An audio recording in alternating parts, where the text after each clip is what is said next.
औज़ुबिल्लाहिमिनश्शैतानिर्रजीम बिस्मिल्लाहिर्रहमानिर्रहीम। अस्सलाम वालेकुम दोस्तों, जैसा कि आप लोगों को पता है कि कोरोना वायरस की वजह से तमाम दुनिया जो है इफ़ेक्ट हो चुका है। तो इसकी वजह से जो है ना काफ़ी ममालिक, काफ़ी लोग जो है ना घर में क्वारंटाइन थे। कोरोना वायरस की वजह से क्वारंटाइन थे, 20 दिन के लिए हम क्वारंटाइन थे।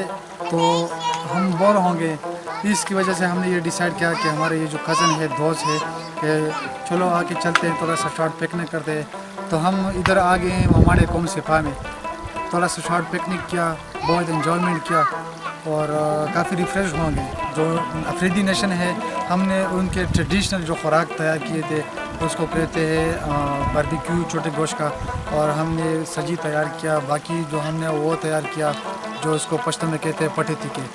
ये काफ़ी मशहूर खुराक है हमारे इलाके का, हमारे अफरीदी कौम का। बारबेक्यू जो बोलते हैं वो बना दिए, और उसके साथ काव वगैरह, दही वगैरह, वो सब कुछ कलेक्ट करके हमने बना दिए।